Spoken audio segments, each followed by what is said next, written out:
Bonjour et bienvenue à tous. Le magazine Wired a élu les 15 hommes les plus dangereux de la planète, responsables selon eux de l'instabilité du monde. Entendez les hommes qui ont directement contribué à déstabiliser la société pour le pire et pour le meilleur. Parmi elles, on y trouve 4 Africains et un prisonnier nigérien dans un autre article d'Afrique Mag qui sera considéré comme le plus dangereux d'Angleterre. Vous voulez découvrir qui sont ces personnes? Nous vous présentons donc les 5 hommes les plus dangereux d'Afrique.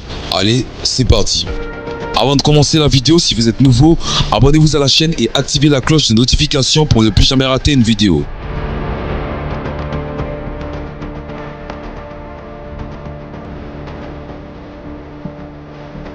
Ahmed Abou Khatallah, Libye. Ahmed Abou Khatallah est un Libyen incarcéré qui a commandé une petite milice lors du soulèvement de 2011 contre Kadhafi. Il a participé à l'attaque de Benghazi en 2012 contre la mission diplomatique américaine à Benghazi, au cours de laquelle l'ambassadeur américain en Libye se retrouvera sans souffle. Il s'est moqué de la puissance qu'il projetait aux États-Unis. Les États-Unis ne savent pas exactement qui est responsable de l'assaut de Benghazi qui a duré des heures. C'est en partie le problème.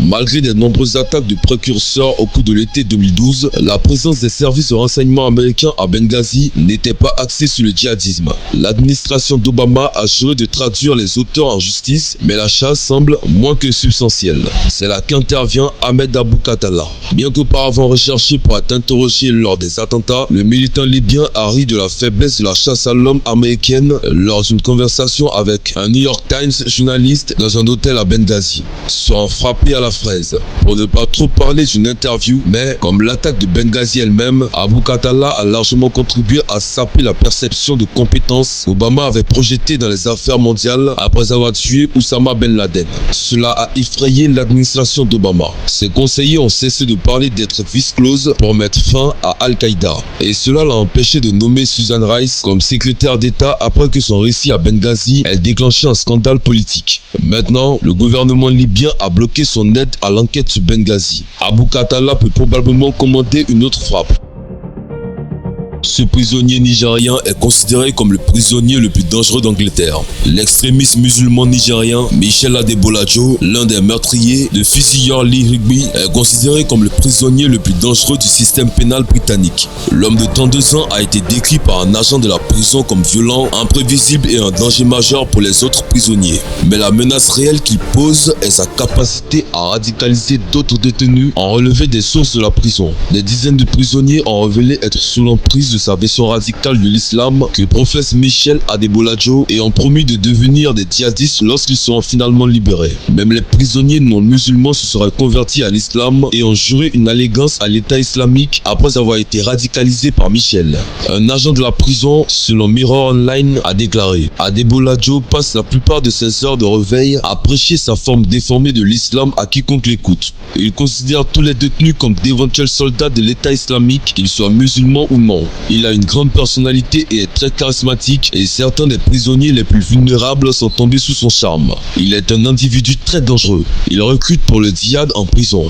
La source a déclaré qu'Adebolajo va maintenant s'être engagé à recruter autant de djihadistes que possible pour le reste de sa vie. Il est rapporté qu'Adebolajo a reçu un statut de prisonnier spécial en raison du danger qu'il représente. La source a ajouté: s'il est soupçonné d'essayer de radicaliser d'autres détenus, nous interviendrons et le ferons déménager. Mais même en prison, Adebolajo ne veut pas être surveillé tout le temps. Nous n'avons pas le personnel ou les ressources. Adebolajo et son complice Michel ont assassiné fusilleur Lee Rigby près de la caserne de Woolwich en 2013. Les deux hommes ont reçu des peines d'emprisonnement à perpétuité.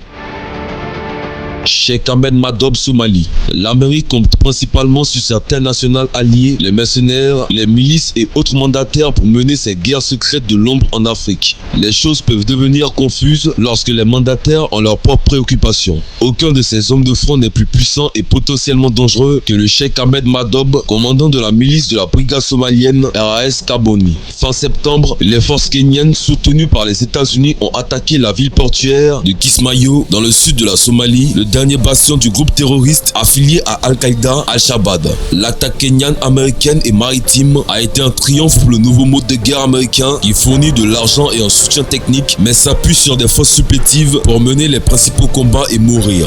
Mais il y a un hic. Pour les combats les plus durs à la périphérie de Kismayo, les Kenyans avaient embauché leur propre mandataire. La milice locale RAS Carboni et son commandant aventulaire et barbu, Madob, décrit par la presse kenyane comme le chef de guerre souriant. Ancien tireur d'Al-Shabaab, Madob s'était emparé des militants alors que la marée de la guerre se retournait contre eux. Madob, 39 ans, semblait apprécier son nouveau rôle de chien de guerre des Kenyans. Nous allons les traiter avec robustesse, je vous assure, a-t-il déclaré à propos de ses anciens collègues islamites. Mais au lendemain de la guerre, Madob a menacé de faire ce que font souvent les soldats contre rémunération. Il est devenu voyou. Ayant aidé à arracher Kismayo aux islamites, Madob refuse maintenant de quitter la ville. Sa rébellion illustre le côté sombre de la guerre par préoccupation et pourrait contrecarrer les efforts américains et régionaux pour stabiliser la Somalie ravagée par la guerre et la terreur. Mohamed Morsi, Égypte. En l'espace de quelques semaines, le nouveau président égyptien a mis fin à une guerre à ses frontières, s'est donné des pouvoirs presque dictatoriaux, puis les a abandonnés. L'Égypte est censée être le fondement de la stabilité au Moyen-Orient, une force prévisible et sobre contre le chaos et la bellicosité s'étendant de Gaza à Israël en passant par la Syrie et l'Iran. Mais si vous pouvez prédire le comportement de Mohamed Morsi, indiquez-nous s'il vous plaît. Washington a retenu son souffle pour voir si Morsi, un membre des Frères musulmans, éloignerait l'Égypte de la tendance pro-américaine du dictateur déchu Hosni Moubarak. Il ne l'a pas fait et le rôle de Morsi dans la négociation d'un cessez-le-feu dans la guerre de novembre entre Israël et Hamas fait expirer de nombreux habitants. Mais cela ne signifie pas que le comportement de Morsi est prévisible. Au lendemain de la guerre, il a déclaré que ses décisions dépassaient la portée des juges et s'est ensuite renversé après des semaines de manifestations de rue parfois violentes.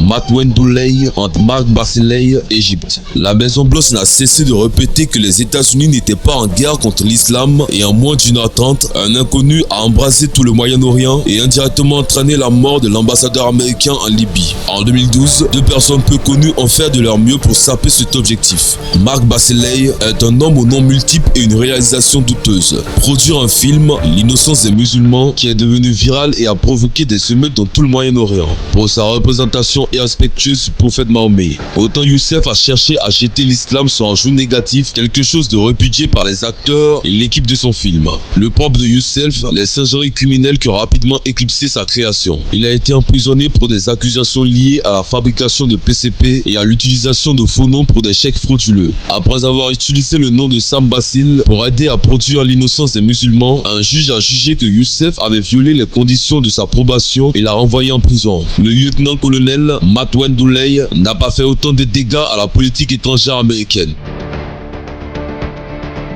Voilà, c'est tout pour cette vidéo. Si vous avez aimé la vidéo, n'oubliez pas de la liker et de la partager avec vos amis. Et si vous aimez le contenu que nous faisons, abonnez-vous à la chaîne et activez la cloche de notification pour ne plus jamais rater une vidéo. Cependant, on se dit à bientôt pour une nouvelle vidéo.